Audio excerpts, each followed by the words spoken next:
I still remember the sound, not of war or crowds, but of gold, that soft metallic echo as bars touched each other. If you ever stood inside the Bank of England's underground vault, you know it isn't silence that rains down there, it's heartbeat, a faint pulse of metal against stone, as if the empire itself were breathing beneath London. I worked there in the summer of 1931, when that heartbeat began to fade. Every morning, I would arrive before dawn. The city above was still asleep, but the bank was always awake. The guards, the couriers, the endless paperwork. Britain was supposed to be the anchor of the world's money, the keeper of trust, the guarantor of gold. Yet the men who walked those corridors moved like actors in tragedy they already knew the ending of. The Great Depression had crossed the Atlantic like a silent plague, and confidence, the one thing we had more than gold, was vanishing faster than either. It began as whispers, a rumor that the French were withdrawing their deposits, then the Americans, then everyone. In the newspapers, it was written as speculative pressure on sterling.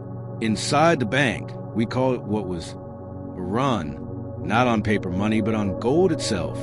Every nation still tied to the gold standard demanded their reserves back in metal, not trust. And every train that left the docks carried away a piece of Britain's illusion of stability. I worked in accounting then, reconciling the ledgers of outgoing shipments. At first, the numbers seemed manageable. 10 tons, 15, 30. But as August 1931 approached, the withdrawals became a torrent. Every day we opened the vault, another request had arrived.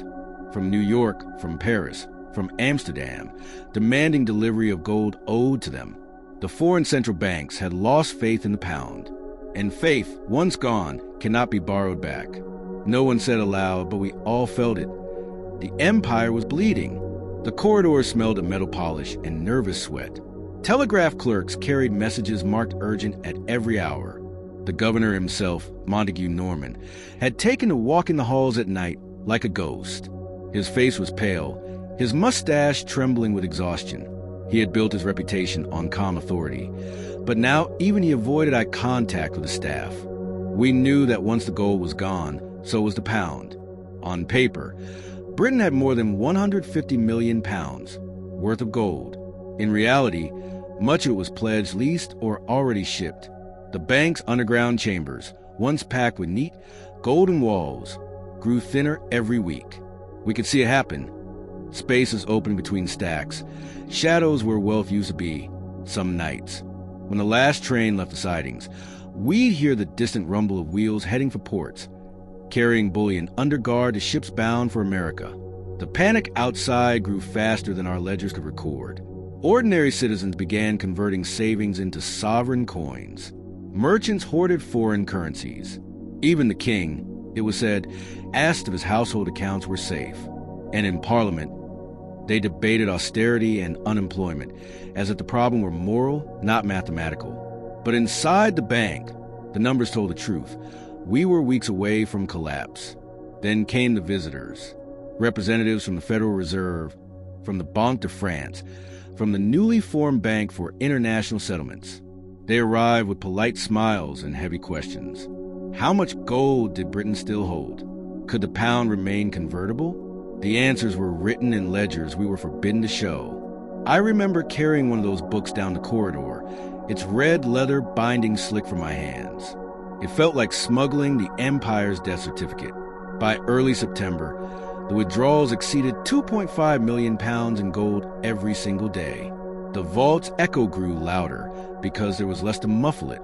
And then one morning, I came in to find a section of the vault completely empty, not a single bar remaining on its wooden pallets. The space smelled faintly of oil and dust. We had entered the final stage of the run. To the public, the bank still projected calm, adequate reserves, the newspapers quoted. But inside, even the cleaning staff could sense the dread. The governor's office doors stayed closed for hours, and when they opened, the air smelled of pipe smoke and defeat. A few of us whispered about a shipment of gold that had gone missing, an unaccounted train that left London on the 19th of September and never reached the port. Whether it was stolen, diverted, or quietly rerouted, no one ever confirmed. The official records mention only a logistical discrepancy, But we all knew, in those days, disappearances could be intentional. You see, when gold starts moving, it becomes invisible. The very institutions that track every ounce suddenly lose memory.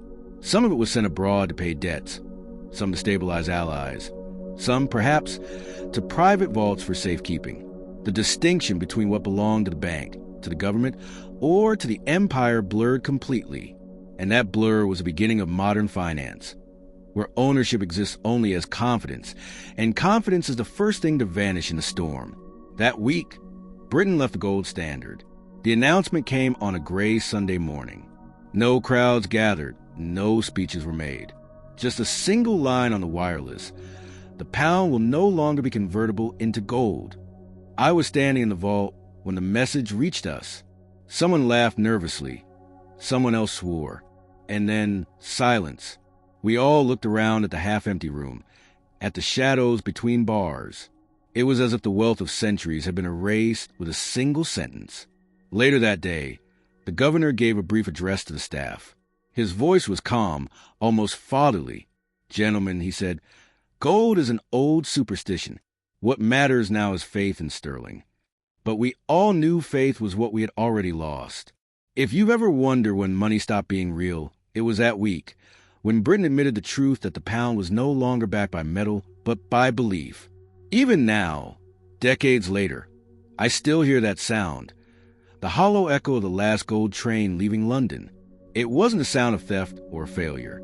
It was a sound of transformation. The moment value itself became an illusion.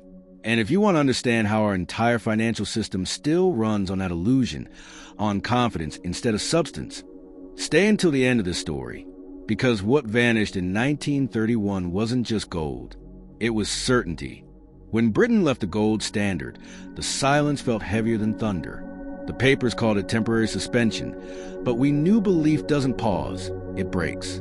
The next morning, the vault smelled of metal dust and shame. The racks were half bare. The clerks moved like ghosts. We wrote new phrases in our ledgers, non-convertible, fiduciary issue, words meant to disguise the truth. The gold was gone. Rumors multiplied faster than figures. Some bars have been sent to Canada for safekeeping, others loaned to allies. A few were said to rest in private vaults whose owners never spoke in public. The governor dismissed every story, but his eyes betrayed exhaustion. What mattered was that no one could account for all of it. Soon, the newspaper performed a miracle. Humiliation rebranded as triumph. "Britain breaks free from gold," shouted one headline. They told the people that leaving gold was progress, that our strength now lay in confidence. But confidence was what we had just lost. The pound began to slide, and with it, our illusions. Imports cost more, savings shrank, and the colonies felt the shock first. London bankers called it adjustment. We called it survival. Inside the bank, we discovered what modern finance really meant. Secrecy wrapped in ceremony. I once glimpsed a red stamp file labeled Empire Account. Lists of transfers to Dominion banks that didn't balance. When I asked about the missing sums, my superior smiled. "Balance," he said, "isn't arithmetic anymore. It's narrative." That sentence stayed with me. Money had ceased to measure. It now persuaded. Gold had been truth. Paper was performance. The printing presses roared to life, flooding the empire with new notes backed by nothing but faith. We weren't restoring the system. We were reinventing it. And for a time, it worked. People wanted to believe. Still, the question of the missing bullion lingered. Some said it traveled quietly to Switzerland. Others that it financed political gambles on the continent. Gold never disappears. It migrates toward power. By 1932, I was reassigned to the Foreign Exchange Office, counting currencies instead of metal. The figures glowed larger each week, yet felt weightless. That was the birth of our new world. Wealth measured not in ounces, but in confidence intervals. At dusk, I'd leave the building and watch London hurry past, unaware that the empire had changed form. The stones of the bank still looked eternal, but I knew better. The age of certainty had ended. The age of managed illusion had begun. Years later, when I read of Bretton Woods and dollar supremacy, I recognized our handwriting in their script. America had perfected what we began. Control the story, not the substance. Convinced the world that paper is power and metal becomes myth. And yet I sometimes dream that the lost gold still lies somewhere, deep beneath mountains or sealed in foreign vaults, waiting for faith to fail again, because faith always does. People say the gold standard died in 1931. I think it went underground, whispering to markets whenever panic returns. Each crisis since then is its faint echo. When I hold a banknote now, I feel the ghost of those bars under my fingers, the cold, undeniable weight of something real. I can still hear the final train leaving the city, iron wheels echoing through tunnels, carrying the empire's certainty into the fog. That day, value stopped being substance and became story. And once value is a story, truth is whatever keeps the story alive. We told ourselves we'd build a stronger system. Maybe we did. But every illusion has a pulse, and I can still hear ours beating, soft, unsteady, somewhere deep below Threadneedle Street. Because what vanished in 1931 wasn't just gold. It was the last time money meant what it said.